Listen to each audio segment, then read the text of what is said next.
Hello there, and welcome to Celtic Fans TV. I'm Stuart Hodge, or Hodgie the Hack, as the wee bit says. I'm here today because Paul is unavailable, and we've had a breaking news story which has hit the wires today about Edouard Michut.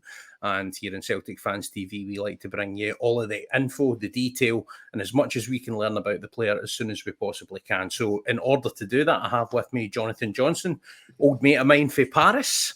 Those seems like a long time ago, mate. Probably nearly a decade now since me and you were in a newsroom together. How you doing, man?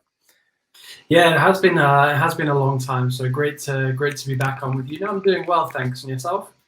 Aye, not too bad, mate. Might as well get right into it because we want to keep this short and snappy. So, Edouard Michut, the latest kind of reporting we're seeing, Sky Sports broke the story, I think, in the UK today, that Celtic were in talks. Fabrizio Romano's then kind of taking that a step further. He's saying advanced talks regarding the transfer of Edouard Michut. What's the reporting like in France of this story, first of all? I mean, there's been a lot of speculation about his future for the last couple of weeks, sort of what might happen, might not happen. With Christophe Galtier coming in as coach, Luis Campos coming in to shape the sporting project. We've already seen Xavi Simons move on to PSV Eindhoven. And the feeling is really that he has grown impatient with PSG, which was understandable last season. Young players weren't exactly given a fair shake, in terms of minutes, certainly in the domestic cup. And it's a situation that really grated on some. And being one of the young players at the forefront of sort of that gap between PSG at youth level and PSG at senior level, I think it's understandable that he felt a bit disillusioned, as often happens with a lot of young players coming through the PSG academy. And it sounds like that has sort of, come into fruition now with the current leadership, and the fact that they probably want him to be patient for a little bit longer. He doesn't feel like he can be patient any longer. And it's a question of Celtic, beating off competition from other clubs to make sure that they land him. I don't think from the early reports that PSG will probably let him go for the fee that we've seen, but also at the same time, I don't think they can hold on for a huge fee, given that they are at the beginning of a new cycle, and they need to, really get that squad down to a realistic number of players for Galtier to work with. And if, Michut is not going to be a player for PSG, for the future, it makes sense that they negotiate a good deal for themselves, but one which allows him to go to a club where he's going to be able to develop, because he is a very talented player, and finally gets the senior minutes that he craves, in order to make his breakthrough. In terms of that talent, what kind of player is he? What have you seen? I mean, there's obviously not been a massive amount of him playing. What I did note, however, though, is compared to Odsonne Edouard, who's obviously the kind of trailblazer going from PSG's youth ranks and using Celtic, let's be honest, realistically, probably is a stepping stone to the Premier League. That's probably the long-term viewpoint he's got. But Odsonne Edouard played on loan at Toulouse, but never played. I think, did he play any PSG? I don't think he played any first team football for PSG's main team prior to moving to Celtic, whereas Michut has. So does that mean that he's maybe further along the development curve than Edouard was when he came to Celtic? Or how would you compare the two ability-wise? And what kind of player is Michut? Well, first of all, two totally different players. Edouard, an out-and-out attacker. Michut, more of an attacking midfielder, a creator.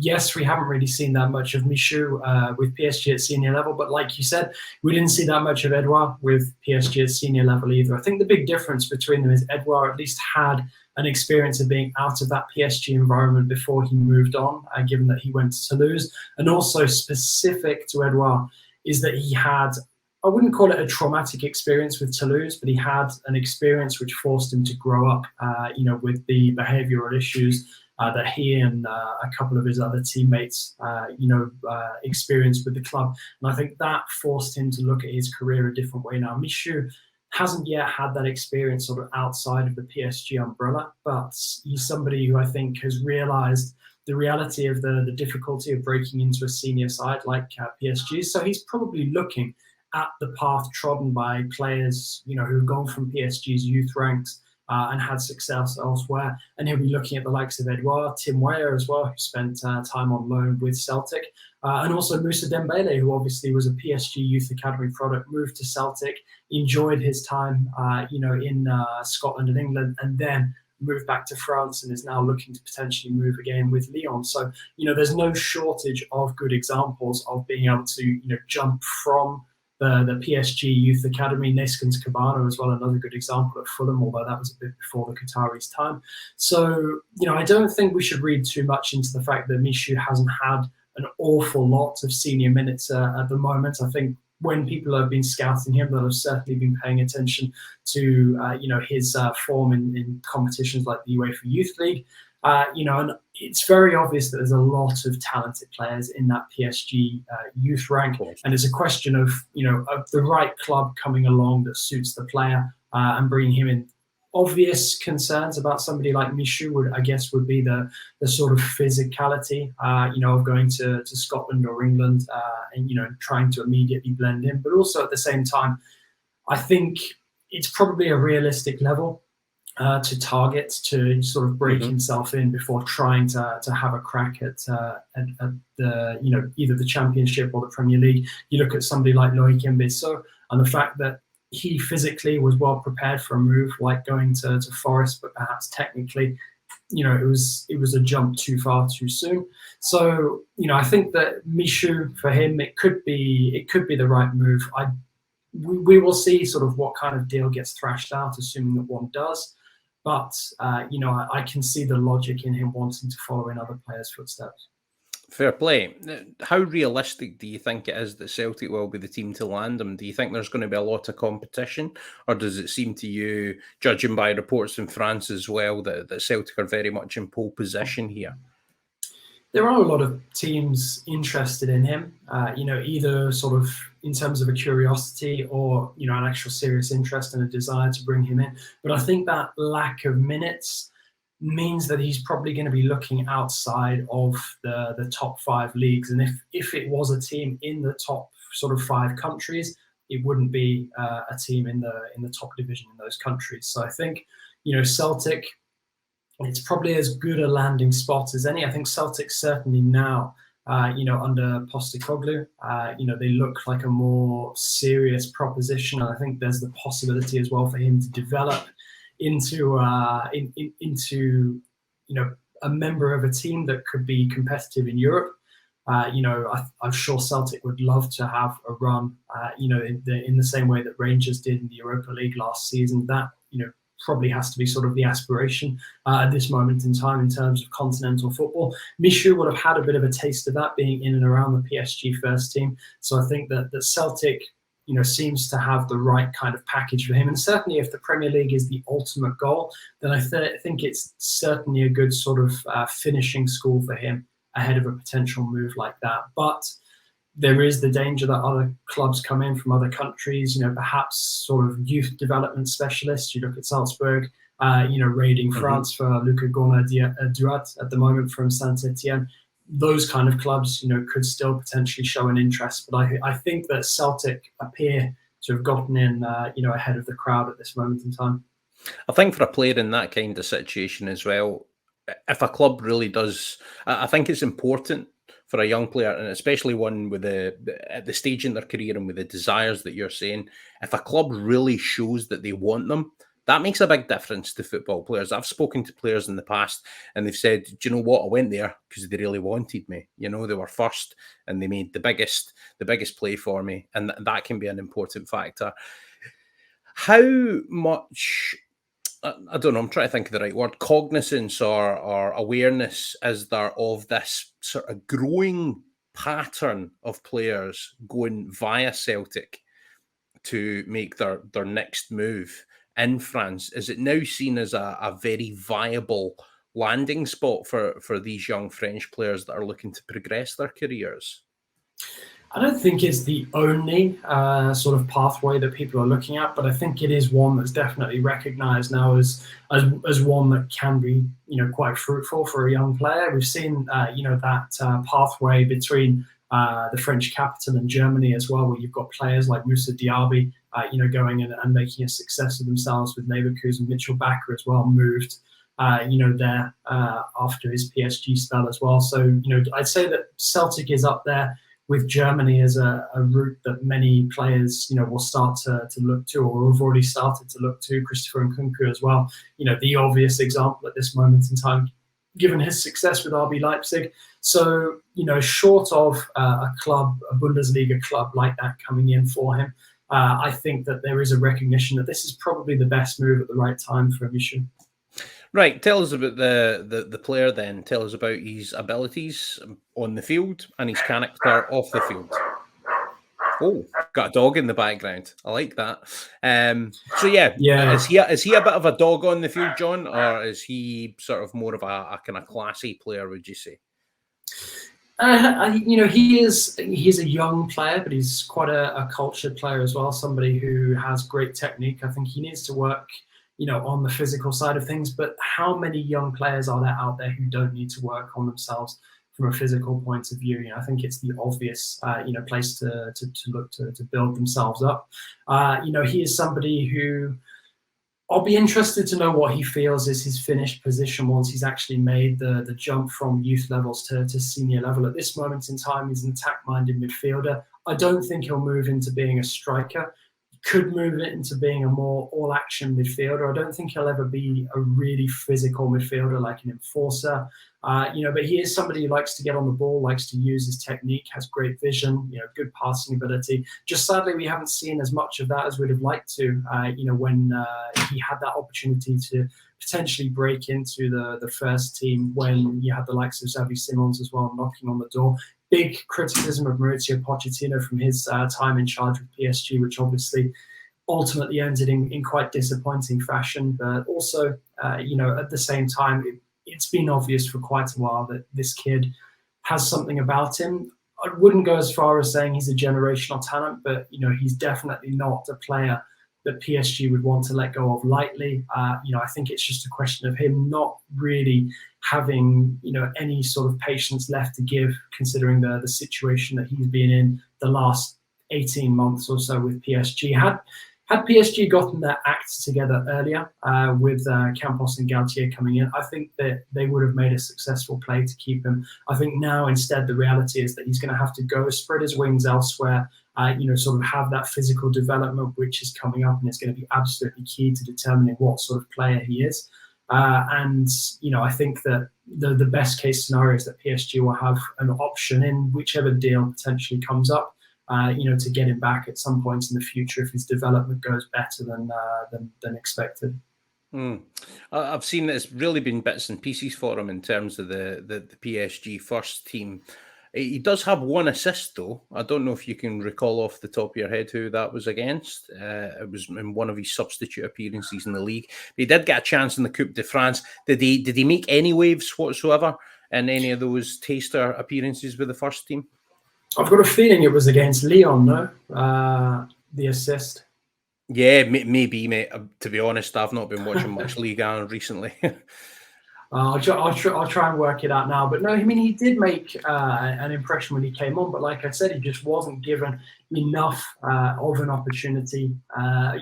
People wanted to see more of him. The same way that they wanted to see more of Xavi Simons. It's just a real shame that, he didn't actually. It was a 1-1 draw at Lyon. I knew I wasn't. It wasn't unfounded, that feeling that the assist had come nicely against done, him. mate. And no, it's like I said, it's a question of what might have been. Really, he has the talent. There's obviously something there. People wanted to see him given more minutes and were extremely frustrated when you've got Pochettino saying the right things in the press conferences and then not even including them in the squad. Sometimes I think that. So there was a clamour then. There was a clamour. There was absolutely a clamour, and absolutely a clamour for him and Simons, and they both had a very close relationship as well off the pitch. Kind of bit of a bromance. So really disappointing, I think, for PSG fans to see them both leave in the same summer without really having explored their potential. But a lot of that blame will fall on the old regime. So the new regime, I don't think, will be judged against that. I do remember a couple of weeks ago there being some reports about some potential missed meeting between Michut and PSG's direction.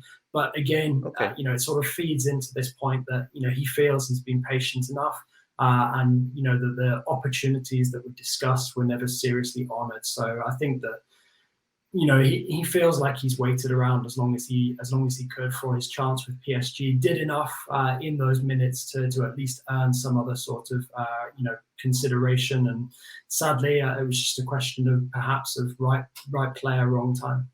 Yeah, that's a bit of a shame. Do you think that his level of talent that he actually possesses is one of the reasons he hasn't been sent out on a loan move anywhere? Because there was always that feeling that he would break in, or is there maybe some other reasons behind that? Because normally you see with young players, it's like if you want to develop them, you'll send them for a loan move, bring them back, see how they've progressed. That hasn't happened with him. What's the reason for that? It hasn't, and as much as I'd like to tell you it's because PSG thought there was a lot of potential in his and Xabi Simon's case, I actually think it's just because there was a lack of plan with regards to the development of young talent across the board. I think that they're probably the two most obvious examples of unfulfilled talent coming out of the youth academy, but they're certainly not the only ones. And I think really, at the end of the day, the finger should be pointed at the likes of Pochettino and Leonardo, who have no excuse for the paltry lack of minutes that both players had to put up with. So it's understandable, that they both sort of reached the end of their tether. And I think, if PSG had sent them out on loan, one, they would have been able to better gauge their development. And two, the players would probably be further along in terms of their development and actually would be closer at this moment in time to actual meaningful, serious, senior involvement. Interesting. One thing that strikes me about the whole thing is that Celtic do seem to have nipped in here quite early, and I'm hopeful that that means the Celtic will secure the transfer. You did say you don't reckon that the fee being discussed is what it might end up at. Obviously, deals can be structured in convoluted ways these days with sell-on fees and buyback clauses, even all sorts of different things. Do you think that some sort of iteration of the deal where the fee was around this level with sell-ons or buybacks or stuff could be it? Or do you think the fee will be higher? And if so, what kind of region do you think PSG will be looking for? I think PSG will be looking for higher than the rumoured fee at the moment, which is around 2.5 million. But I think the lower the fee, the more favourable the deal probably is to PSG, because there'll have to be more of a compromise from Celtic's side, to letting PSG potentially have a shot at getting Michut back, if his development, does go better than expected. Because even if PSG weren't to bring him back sort of with a view to using him in the senior squad, if his development is exponential in Scotland, he might have massive resale value elsewhere. So I think that, the more Celtic pay, probably the more PSG would have to pay to get him back. So if that investment is already there from Celtic, it goes back to what we discussed earlier about the confidence of the club in the talent. If Celtic really believe that he's somebody they want to build around, and their financial offer reflects that, then I'm sure that PSG will probably have to stump up a fair amount of money, assuming that development is fulfilled. So I'm sure that there's going to be, some place of compromise between the two clubs, and I think, Luis Campos, I don't get the impression that he's somebody who is going to, sort of play too hardball in terms of the negotiations. I think it's Ante Enrique as well who will have a hand in the outgoing transfers, and he's shown himself adept at negotiating. Just for our audience, mate, describe those people in their roles. Just fill that out. Well, so Luis Campos is basically PSG's, sporting director, but not really working under that title. He's more of a sporting advisor, so he sort of shapes the project. So if you will, he's in charge of the players mainly coming in and sort of okaying the players going out. And then in terms of actually negotiating the transfers out, PSG's former sporting director Antero Henrique has come back to the club in a role where not only is he occupying some functions on the women's side, but he's also helping PSG to basically trim the fat within their squad and get rid of a lot of the members of the senior group. Now, whether or not Michut actually falls into that category and the negotiations are handled by him, we'll have to wait and see. But I don't think that PSG will play too hardball over a fee for somebody like Michut when they've got bigger fish to fry, so to speak, when you consider that they're looking at trying to get 10 plus senior players out of the door, sort of international level players, which is going to be a massive challenge for PSG this summer. So, I think that Celtic have timed their approach right just before PSG go on tour to Japan. And, I think the chances are that a deal probably could be tied up fairly quickly, depending on how talks go. So it wouldn't surprise me if Celtic pay a bit more than is being reported at the moment. But like I said, I think that will also result in PSG having to agree to a higher fee if they wanted to bring him back, which obviously would be favourable to Celtic. Perfect. Last question I'll ask you then is, do you think this one will go through you? Do you think he's going to be a Celtic player? Just if you're a betting man. I'm not a betting man. If I was, I'd have run probably wise, man. I'd have run out of funds quite some time ago. But I think that Michut will move on from PSG. We'll see if there's any late interest from any clubs elsewhere. But it wouldn't surprise me if he does end up being a Celtic player. Brilliant. Jonathan, thank you very much for your time. If people want to find you, where can they do so? My Twitter handle, so @JON_Legosip, as you can see on the screen, and that's where you'll find links to all of my articles and podcast appearances, interviews, that kind of thing. I can't point at it. It's because everything goes in reverse. Just not got that down yet. Jonathan, thank you very much for your time. Everyone, thank you for joining us on this quick transfer special. Hopefully you've got good insight into the Edouard Michut deal there and a wee flash of the kind of player that Celtic might be getting. I suppose actually I'm going to throw in one last grenade. Number 8 or number 10? Where do you think he'll end up? Honestly, I think a lot of that depends on how he develops physically over the next couple of years. He'll start as a number 10. Whether he can play as a number 8 or not, we'll have to. I guess it's going to be a good test of, sort of his vision, the way that he reads the game mentally. I wouldn't say that he's naturally sort of a Thiago Motta type player who is the obvious reference, for any players coming through PSG. But, there is time for him to develop into that. But I think he'll start out certainly as a more advanced central attacking figure to start with, sort of in that number 10 role. Interesting that Celtic are going for a player of that ilk. Jonathan, thank you very much. And to everyone else, thank you very much for watching.